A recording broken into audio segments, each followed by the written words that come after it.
India में आज के समय में जो इलेक्ट्रिक स्कूटर से धीरे धीरे पॉपुलर हो रहे हैं, अगर आप देखेंगे तो जब से पेट्रोल प्राइसेस काफी ज्यादा हाइक हो रहे हैं तो लोगों का इंटरेस्ट यहाँ पे काफी ज्यादा बढ़ रहा है, जिसके अंदर हीरो से लेके टीवीएस, एथर, ओला, इवन जो लेगेसी ब्रांड्स हैं उनके साथ जो नए स्टार्टअप्स आए उनके भी। लेकिन यहाँ पर देखा तो सीक्रेटली यहाँ पे जो चीप इलेक्ट्रिक स्कूटर है, जिसे हम यहाँ पे चीप चाइनीज इलेक्ट्रिक स्कूटर कहते हैं ना, उनका भी राइज यहाँ पे बहुत तेजी से देखने को मिला। और यहाँ पे मैं बात करूँ उन स्कूटर्स की जिनके अंदर कोई रजिस्ट्रेशन की जरूरत नहीं होती, 40,000 50,000 के आपको देखने को मिलते हैं। और अगर हम लोग रिपोर्ट की बात माने तो यहाँ पे 1.3 मिलियन यानी कि 13 लाख इलेक्ट्रिक स्कूटर ऐसे जो 40-50,000 रुपए के आते हैं वो सब रजिस्टर हुए थे 2025 में, और शायद यह आंकड़ा 2026 में काफी ज्यादा इंक्रीज होने वाला है। और इनको आप कंपेयर कर सकते हैं उन कंपनीज के साथ जो एक जमाने में आपको चाइनीज कंपनी का रीब्रांडेड स्मार्टफोन चिपका कर देती थी, यानी कि चाइना से स्मार्टफोन को उठा के लाती थी, अपना लोगो लगा के बेचती थी। और ऐसे ही मार्केट में कई सारे ब्रांड्स ऐसे हैं, कई सारे छोटी छोटी कंपनीज है जो अनरजिस्टर्ड व्हीकल्स को यहाँ पे तेजी से यहाँ पे बेच रहे हैं, और लोग भी उन्हें इसलिए ले रहे हैं क्योंकि 40,000 50,000 का आता है, कोई रजिस्ट्रेशन नहीं होता, बस पैसा दो, खरीदो उसे और यहाँ पे उसको चला। और ऐसे स्कूटर्स और जो महंगे अच्छे क्वालिटी के स्कूटर्स होते हैं उनके अंदर पता है यहाँ पे डिफरेंस क्या रहता है।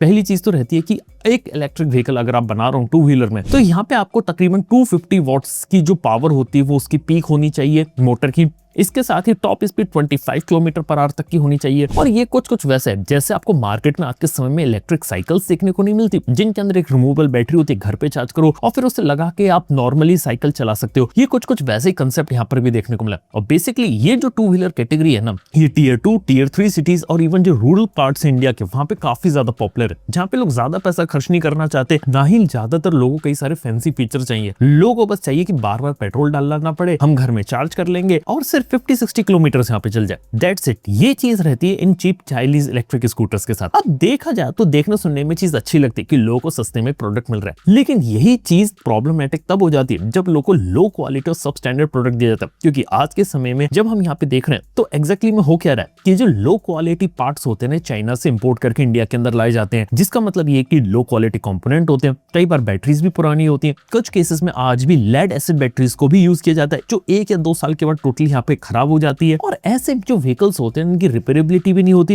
ये बिल्कुल ही यूज एंड थ्रो प्रोडक्ट्स होते हैं। और टेक्निकली जिसे हम ई वेस्ट कहते हैं ना, वो इसी कैटेगरी के अंदर आते हैं। उसके कंपैरिजन में आज के समय में जो अच्छी क्वालिटी की जितनी भी इलेक्ट्रिक स्कूटर मार्केट में मौजूद है ना, सबकी कीमत अराउंड 1 लाख रुपीस तक पहुंच चुकी है। 1 लाख या उसके अबव भी आपको देखने को मिलते हैं। और इसके अंदर मल्टीपल कंपनीज बहुत ही ज्यादा अच्छा काम करती है और अपने प्रोडक्ट को लॉन्ग लास्टिंग और रिलायबल बनाए। जैसे की बात करें इंडिया में इस समय जो number 1 company electric two wheeler में बन के बैठी वो है टीवीएस। टीवीएस का जो iQube है और जो ऑर्बिटर स्कूटर है मार्केट में बहुत ही अच्छे तरीके से पॉपुलर है, जिसके अंदर आपको एक रिलायबल प्रोडक्ट मिलता है, पॉइंट ए से पॉइंट बी जाना है, और मल्टीपल वेरिएंट्स मिलते हैं जिसके अंदर आपको हाई रेंज के भी ऑप्शंस देखने को मिलते हैं। ये चीज टीवीएस वालों ने क्रैक करी और अपने डिस्ट्रीब्यूशन के साथ खेले। इसके साथ ही मार्केट में जो बजाज है वो अपने चेतक स्कूटर के साथ काफी पॉपुलर हो रखा है, जिसके अंदर आपको मेटालिक बिल्ड आपको देखने को मिलते, कंफर्टेबल राइडिंग है। और हाल ही में बजाज चेतक ने अपने स्कूटर्स को रिफ्रेश किया, जिसके अंदर गूगल मैप्स और एडवांस फीचर्स को भी लेके आ रहे हैं। यानी कि उसे पता था कि स्टार्टअप्स वगैरह कंपनी से कंपटीशन मिल रहा है, तो अपने स्कूटर को भी और ज्यादा स्मार्ट, नए फीचर, हिल होल्ड, ऐसे कई सारी चीजों को इंट्रोड्यूस करो, जिस कारण से बजाज चेतक भी बहुत अच्छा कर रहा है। इसके अलावा बात कर तो इंडिया में जो स्टार्टअप बहुत तेजी से राइज किया, एथर अपनी रिलायबिलिटी क्वालिटी प्रोडक्ट के लिए जाना जाता है। और एथर उस जमाने का एक स्कूटर है जब मार्केट में सिर्फ चीप चाइनीज इलेक्ट्रिक स्कूटर्स बिकते थे ना, उस जमाने में एथर ने यहाँ पे डेफिनेशन चेंज करी थी। अब ऐसा नहीं है कि ये प्रीमियम स्कूटर्स ही अच्छे हैं, सस्ते वाले खराब है। देखो सिंपल सी बताने जा रहा हूँ, सस्ते वाले स्कूटर्स में प्रॉब्लम्स कंपैरेटिवली ज्यादा आती है, लोग इससे लेते हैं और उसके बाद उनका जो टेस्ट होता है वो ईवीज में काफी ज्यादा खराब हो जाता है, और लोग फिर ईवीज को यहाँ पे काफी ज्यादा गलत नजर से देखते हैं। उन्हें लगता है कि ईवीज के अंदर पावर नहीं होती, यूज एंड थ्रो होते हैं, खराब हो जाते हैं। और कई सारे लोग ऐसे जो ऐसे इलेक्ट्रिक स्कूटर्स को लेते हैं, कुछ साल चलाते हैं, उसके बाद फेंक देते हैं और उसके बाद कभी भी दोबारा से ईवी के ऊपर नहीं आते, और घूम फिर के दोबारा से कई लोग पेट्रोल के ऊपर चले जाते हैं, क्योंकि ओवरऑल कई सारे लोगों का एक्सपीरियंस यहाँ पे खराब है। और यही एक जो चीज है ना, जो ईवी का जो अडॉप्शन होता है ना इंडिया में, थोड़ा सा यहाँ पे रोक रही है, स्पेशली टू व्हीलर में। क्योंकि आज के समय में कई सारी कंपनीज और जो लोग है वो आज के समय में डिमांड कर रहे हैं यहाँ पे अच्छी क्वालिटी के इलेक्ट्रिक स्कूटर्स की, और कई सारी कंपनी में प्रोडक्ट को भी चेंज कर रही है, नए प्रोडक्ट्स भी ला रहे, कई लोग ऑफर दे रहे हैं। और क्योंकि आज के समय में एक सही टाइम भी बनता है जब ग्लोबली ऑयल क्राइसिस चल रहा है, तो डेफिनेटली ये सेंस बनता है कि आप है ना एक पेट्रोल को छोड़ के अगर आप एक ईवी के ऊपर जाएंगे तो ज्यादा मेक सेंस बनाएगा। क्योंकि लॉन्ग रन में ना आप यहाँ पे पेट्रोल के अंदर बहुत ही ज्यादा अच्छे तरीके से यहाँ पे पैसा भी बचा सकते हैं। ये एक फंडामेंटल चीज है। और मार्केट मार्केट में ना ऐसे बहुत सारे ऐसे इलेक्ट्रिक स्कूटर्स हैं जो आपकी डिमांड यहाँ पे पूरी करते हैं। मतलब अगर हम लोग बात करें तो कई सारे मेजोरिटी जो इलेक्ट्रिक स्कूटर्स हैं उनको आपको चार्ज करना पड़ता है, लेकिन जो रिमूवल बैटरी है वो आपको हीरो जैसी कंपनी देती है। हीरो मोटोकॉर्प की विडा आती है, वो रिमूवल बैटरी पैक के साथ उन्होंने कॉन्सेप्ट निकाला। अपार्टमेंट वाले लोग को बहुत पसंद आता है और वो भी मार्केट में ग्रो कर रहा है, टॉप 5 के अंदर है। और हाँ, इवन अगर हम ओला जैसी कंपनी की बात करें तो हाँ, उसने इस रिवोल्यूशन को शुरू किया था, जिसके बाद देखा जाए तो बाकी कंपनीज ने भी अपने प्रोडक्ट निकालो कंपेटिटिव प्राइसिंग प्रॉमिस करी, क्योंकि ओला से पहले चीजें काफी अलग थी।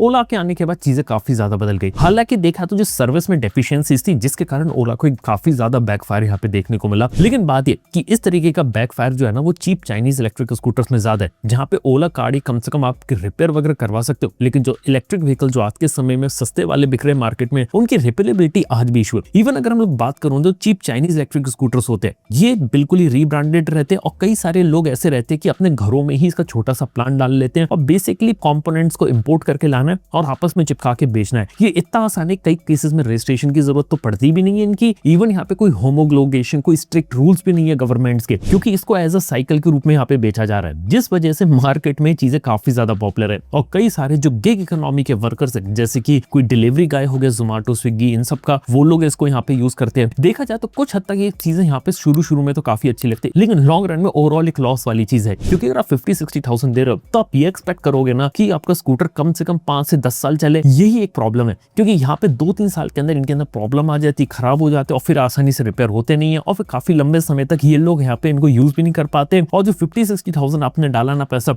वो भी यहाँ पे चले जाता है। इवन उसे कंपैरिजन में अगर आप एक अच्छी क्वालिटी का प्रीमियम स्कूटर लोगे तो कम से कम वो 10 से 15 साल का आता है। कई सारी कंपनीज ऐसी, जैसे एथर की बात करते तो 8 इयर्स तक की बैटरी वारंटी भी यहाँ पे प्रोवाइड करता है, ताकि 8 से 10 साल तक आपके स्कूटर के अंदर कोई प्रॉब्लम है तो उसे वो फिक्स करे, इवन बैटरी के अंदर भी काम करे। और एक खास बात यह कि हाई क्वालिटी बैटरीज को यहाँ पे अच्छे स्कूटर्स में यूज किया जाता है, जिसके अंदर आज के समय में इंडिया में LFP और NMC केमिस्ट्री की बैटरीज को यूज किया जा रहा है। दोनों ही काफी ज्यादा तेज से पॉपुलर हो रही है। हालांकि मोस्ट ऑफ द स्कूटर में lithium ion based NMC batteries को यूज किया जाता है। और हाँ, कई सारे लोग कहते हैं कि आज भी जो बड़ी बड़ी कंपनीज इलेक्ट्रिक स्कूटर की, ये आज भी इंपोर्ट करती पार्ट्स को। कुछ कंपोनेंट्स को आज भी इंपोर्ट किया जाता है, जिसके अंदर चिप्स हो गए या मेनली इनके सेल हो गए, वो भी। लेकिन धीरे धीरे चीजें चेंज हो रही हैं। ओला जैसी कंपनी के पास आज के समय में गीगा फैक्ट्री है, जिसके अंदर वो इंडिया में सेल बना रहे हैं। और कई सारे लोगों का एक क्लेम था, जिसके अंदर ये बोला गया था कि ये लोग सेल को बना नहीं रहे या फिर चाइना से उठा के ला रहे माल। ऐसा नहीं है, यहाँ पे लोगों ने इंडिया में सेल को डिजाइन करके बनाना काफी बड़ी चीज है। और आज के समय भले ही ओला कंपनी का स्कूटर शायद इतना ज्यादा पॉपुलर नहीं हो, लेकिन सेल वाली कैसी चीज है, जैसे शायद आने वाले समय में ये कंपनी अगर दूसरी कंपनीज को भी अपने सेल बेचना शुरू कर दे तो डेफिनेटली ये ओवरऑल इंडस्ट्री इंडिया के लिए अच्छी चीज होगी। क्योंकि आज भी इंडिया के अंदर यहाँ पे देखा जाए तो कई सारे सेल की डिमांड बहुत ज्यादा है, ईवीज का पेनिट्रेशन यहाँ पे बहुत ज्यादा हो रहा है। और लिटरली ये क्वालिटी अगर सेल्स अगर आपके और भी इलेक्ट्रिक व्हीकल से मिलने लगे तो ओवरऑल जो रहेगा कि सबसे पहले जो सेल इंपोर्ट हो रहा है तो वो खत्म होगा, जिससे इंडिया का जो रुपी बाहर जा रहा था वो खत्म होगा और ओवरऑल प्राइसिंग भी यहाँ पे स्टेबलाइज होगी और डाउन होगी।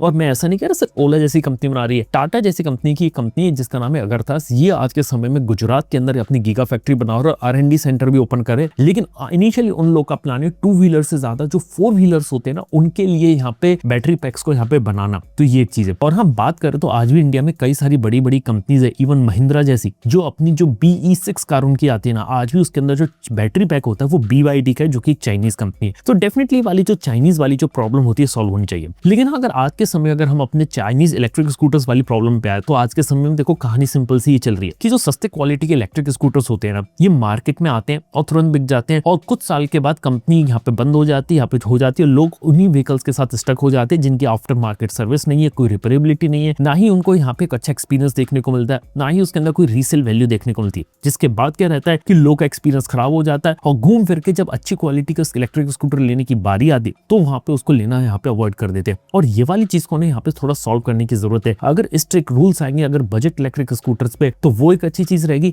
जिसके अंदर कई सारी चीज ऐसी रहती है कि जो लूप होल्स होते हैं ना, जैसे 250 वॉट की मोटर या 25 किलोवाट मीटर पर आवर की जो स्पीड रहती है, अगर इससे बेटर प्रोडक्ट आए या फिर इनमें रूल्स और रेगुलेशंस अगर बेटर आए ना, तो यहाँ पे ओवरऑल ईवी इंडस्ट्री के लिए बेटर रहेगा, जहाँ पे लोगों को एक अच्छा एक्सपीरियंस है। लोग फिर सोचेंगे कि क्यों ना हम एक बेटर प्रोडक्ट जाकर ले। ये देखो बिल्कुल स्मार्टफोन इंडस्ट्री जैसा। एक जमाने में कई सारे इंडियन ब्रांड्स थे, वो लिटरली इंडिया में फोन असेंबल भी नहीं करते थे, बाहर से प्रोडक्ट लाते तो डायरेक्टली यहाँ पे अपना लोगो लगा के बेचते थे। ये कहानी उनकी कई सालों से चल रही थी। लेकिन कहानी में ट्विस्ट जब आए, जब चाइनीज कंपनीज ने अपनी इंडिया में एंट्री कर ली और अपने स्मार्टफोन्स को बनाने लगे और बेटर क्वालिटी का प्रोडक्ट देने लगे। और इंडिया में अगर मैं कंज्यूमर का माइंडसेट समझो तो बताऊं क्या, आज के समय में वो माइंडसेट यहाँ पे जा चुका है कि आप मेरे को सस्ते में कोई भी प्रोडक्ट चिपका दो तो मैं उसे ले लूंगा। आज के समय में क्या है कि जो लोग है वो चाहते हैं कि चलो हम थोड़ा सा पैसा ज्यादा दे देंगे, लेकिन मेरे को एक ऐसा प्रोडक्ट चाहिए जो क्वालिटी के साथ हो, जिसका मैं लंबे समय तक यूज करूं, और थोड़ा सा पैसा आप ज्यादा ले लो, लेकिन मैं ये नहीं चाहता कि आज मैंने कोई फोन लिया साल 2 साल बाद मुझे उसे बदलना पड़ रहा है। वो ये चाहता है कि थोड़ा सा पैसा ज्यादा डाल दो, लेकिन एक ऐसा प्रोडक्ट या ऐसा फोन ले लो जो मैं 3-4 साल तक आराम से यूज कर लूं। सेम केस ईवी के साथ है। ईवीज में शायद ये वाला ट्रांजिशन अभी हम देख रहे हैं कि अभी तो लोग सोच रहे हैं कि अभी हम ले रहे हैं 1 या 2 साल तक या कुछ साल तक चला लेंगे, लेकिन 2-3 साल में जब ईवी को लेके टेस्ट खराब हो जाएगा उनका, तो शायद वो दोबारा से ईवी पीना है। लेकिन आज के समय में अगर लोग कोई प्रीमियम प्रोडक्ट के ऊपर जाएं, यानी कि अगर लोग अच्छा तरीके से स्पेंड कर रहे हो मार्केट में अलग अलग इलेक्ट्रिक स्कूटर्स को ले, जिसके अंदर शायद लाइसेंस की डिमांड हो, रजिस्ट्रेशन की डिमांड हो, तो लोगों को ओवरऑल एक अच्छा एक्सपीरियंस देखने को लेगा। और यहीं पर मेरी एक रिकमेंडेशन है